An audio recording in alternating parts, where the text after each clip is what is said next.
শুভ মহাদশমী সবাইকে। ঘুম থেকে উঠে স্নান করে চলে এসেছি মণ্ডপে দশমীর অঞ্জলি দেব। দুর্গাপুজোর 5 দিনই আমি অঞ্জলি দিই, কিন্তু লাস্ট দিন অঞ্জলি দেওয়ার সময় অপরাজিতার ডাল হাতে নিয়ে অঞ্জলি দিচ্ছি, মানে এটাই হলো লাস্ট অঞ্জলি দেওয়া এবছরের মতো। আবার আসছে বছর আবার হবে। অলরেডি একটা মন খারাপের একটা ফিলিংস চলে এসেছে।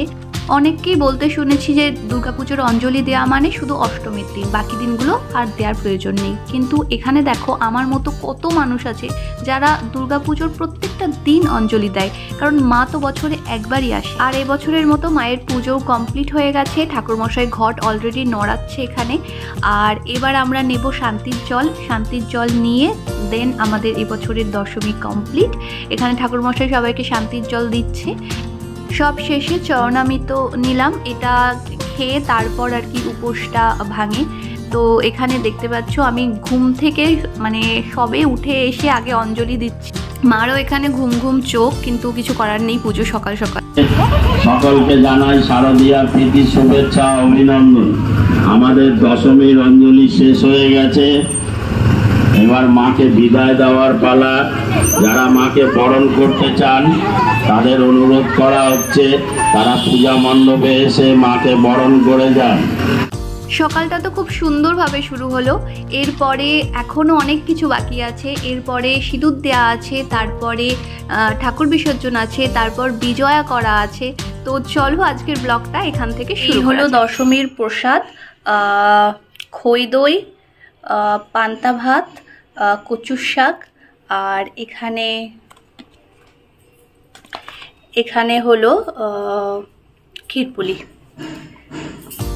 মণ্ডপ থেকে এসে মা খুব তাড়াহুড়োর মধ্যে এখানে বানিয়েছে রুটি, ফুলকপি আলু ভাজা আর পায়েস। মাকে বলেছিলাম মা একটু বেশি করে পায়েস রান্না করবা, তো মা অনেকটা আজকে পায়েস রান্না করেছে। আর ওটাই সকালে বসে ব্রেকফাস্ট করছি। এখানে আমার চুলটা প্রচণ্ড ভেজা ছিল, কারণ সকালবেলা স্নান করে চলে গেছি। আর এখানে আমি মাকে বলছিলাম যে মা তোমাকে বেশ ভালো লাগছে ক্যামেরাতে এখন দেখতে। তো বলার সাথে সাথে মা একটু খুশি হয়ে গেল। এই যে বললাম আর মা একটু খুশি হয়ে গেল। আর মা খুব তাড়াতাড়ি আজ প্রচণ্ড মা খেটে তার দেখেই ক্লান্ত মনে হচ্ছে, কারণ সকালবেলা উঠে আবার এখন এসে ব্রেকফাস্ট বানানো। এরপরে তাড়াতাড়ি খেয়ে দিয়ে উঠে আমরা এখানে আবার রেডি হয়ে গেছি সিঁদুর দেওয়ার জন্য, কারণ ঠাকুরকে নামিয়ে ফেলবে। আর এবার তো সব কিছুই খুব তাড়াহুড়োর মধ্যে হচ্ছে আর কি। মণ্ডপে চলে এসেছি। আর এই হলো আমাদের পাড়ার মণ্ডপের ঠাকুর।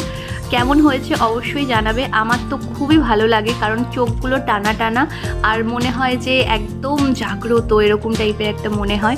সকালে দেখে গেলাম এই জায়গাটা সব কত সুন্দর ভরা ছিল, আর এখন সব ফাঁকা হয়ে গেছে, শুধু প্রতিমাটাই রাখা রয়েছে। একটু পরে সেটাও বিসর্জন হয়ে যায়।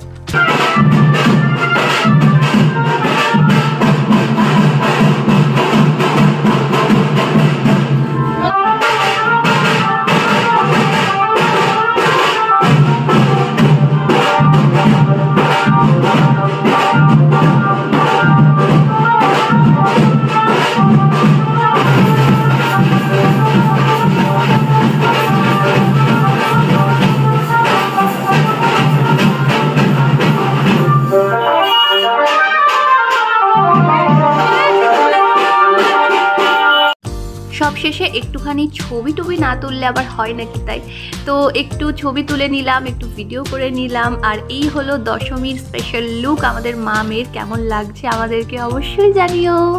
তো এখানে মাকে বলছিলাম একটু হাসো।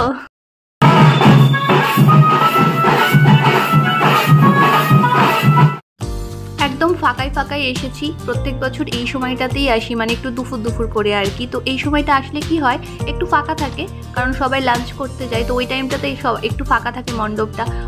তো সুন্দর করে ছবিও তোলা যায়, ফাঁকায় সিঁদুরটাও খেলে নেওয়া যায়, আর খুব সুন্দর ঠাকুরকে বরণও করা যায়, এই আর কি।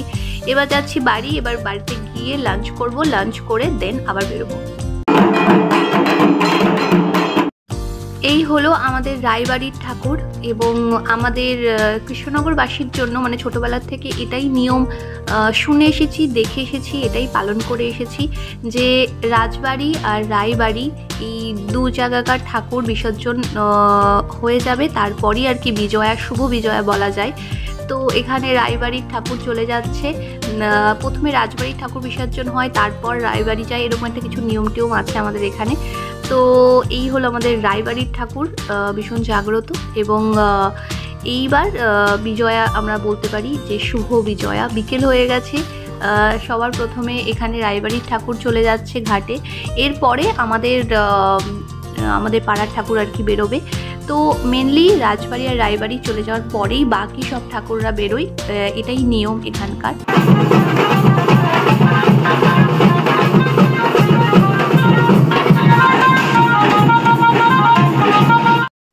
এবার আসছে আমাদের পাড়ার ঠাকুর, আস্তে আস্তে বিসর্জনের পথে একটু একটু করে এগোচ্ছে এবং আমার মনটা ভারী হয়ে যাচ্ছে, কারণ অন্য সময় মনে হয় যে ওকে ফাইন, ঠাকুর বিসর্জন হচ্ছে, শুভ বিজয়া, কিন্তু নিজের পাড়ার ঠাকুর যখন বিসর্জনের পথে যায় আস্তে আস্তে, তখন মনে হয় এ বাবা, পাড়াটা তো খালি হয়ে গেল। তো এটা খুবই খারাপ লাগে, আমার খুবই খারাপ লাগে। তো এখানে এইটা হলো আমাদের ঠাকুর, আমাদের পাড়ার ঠাকুর, যেখানে এই 5 দিন ধরে এই ঠাকুরের কাছে অঞ্জলি দেওয়া, ঠাকুরের কাছে আনন্দ করা, আবার আসছে বছর আবার হবে। এখন আমরা যাচ্ছি ঠাকুরের সাথে সাথে ঠাকুরকে একটু এগিয়ে দিতে। পুরো রাস্তাটা যাব না, কিন্তু ওই আর কি যেটুকু যাব একটু এগিয়ে দেবো আর কি মাকে। আর খুবই সুন্দর লাগছে, এখানে ধোঁয়া দিয়েছে তো তার জন্য আরও সুন্দর লাগছে। এটা আমাদের পাড়া, সবাই দেখতে চলে এসেছে এবং সবাই মায়ের সঙ্গে যাচ্ছে ওই আর কি মাকে একটু এগিয়ে দিতে, যে যতটুকু যেতে পারে। আমরা ওই আর কি আমাদের বাড়ি পর্যন্তই এলাম, ওই মণ্ডপ থেকে মাকে এগিয়ে দিয়ে ওই আমাদের বাড়ি চলে এসেছে। তো এবার আমরা বাড়িতে চলে আসবো, ওইটুকু রাস্তা আর কি হেঁটে এলাম, মাকে একটু এগিয়ে দিলাম আর কি। এখানে আসার পথে মণ্ডপটা দেখে মনটা জাস্ট ভারী হয়ে গেল, খুবই খারাপ লাগে, চোখে জল চলে আসে। বাবা মিহিদানা, বোঁদে, তারপর নিমকি এগুলো সব কিনে এনে রেখেই দিয়েছিল। আর বাড়িতে এসে সবার প্রথমে মা সন্ধে দিয়ে ঠাকুরকে বিজয়ার মিষ্টি খাইয়ে পুজো করে দেন, তারপর আমরা বিজয়া করব আর কি। আগে ঠাকুরকে আর কি নাড়ু নিমকি দিই।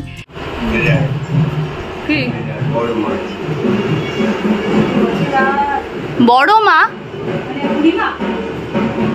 ভরটার উঠেছে ওইসব দেখাচ্ছে।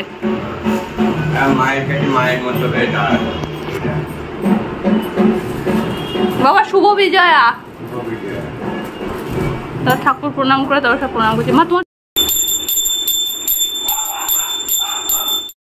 মায়ের পুজো দেওয়া কমপ্লিট হয়ে গেছে। এবার আমরা সবাই মিলে একে একে ঠাকুর প্রণাম করব, তারপর আমি মা বাবাকে প্রণাম করব, মা বাবাকে প্রণাম করবে। এই আর কি ছোটোখাটো যে রিচুয়ালসগুলো আমরা বাঙালি বাড়িতে মেনে থাকি আর কি। আর শুভ বিজয়া সবাইকে। বাবা দিদি, বাবা দাও।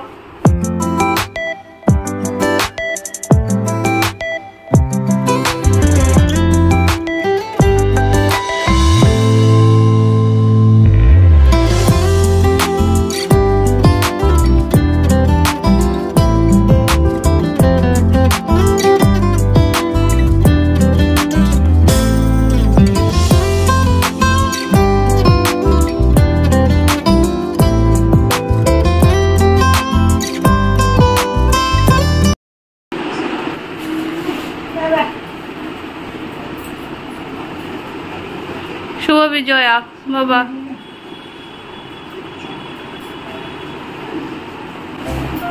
এবার নাড়ু নিমকি দাও মা। ও বা নাড়ু নেই বাবা, নাড়ু নেই। নাড়ু নেই না, আছে করতে পারি না। তোমার মা এটাই নি নাড়ু দেয় হ্যাঁ আছে, দুটো নাড়ু আছে তো কালকে করব। তোদের গায়ে খুললাম বলো মা, সারাদিন সেই অঞ্জলি থেকে শুরু হয়েছে বাবা। অঞ্জলি দিলাম, আবার সিঁদুর দিতে গেলাম, আবার খেয়ে দিয়ে আবার গেলাম, কত কিছু করলাম। এইটা হলো সেই সময় যেটার জন্য আমি অপেক্ষা করে থাকি, বুঝেছো মা? কখন বিজয়া আসবে আর আমি কখন নাড়ু নিমকিটা খাবো। তাও তো নাড়ু নেই, কালকে করবা তখন খাবো, আপাতত যা আছে তাই দাও। 3টে জিনিস দিতে নেই, আমাকে একটু পায়েসও দিয়ে দাও।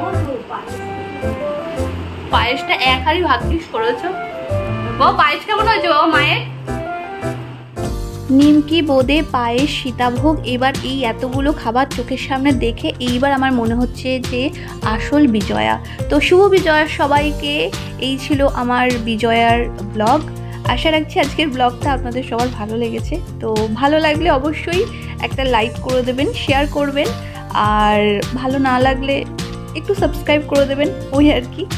তো দেখা হচ্ছে আপনাদের সঙ্গে নেক্সট ব্লগে। ততক্ষণের জন্য ভালো থাকবেন, আর আমার ব্লগটা কেমন লাগছে, আমার ব্লগগুলো, সেগুলো অবশ্যই জানাবেন। বাই।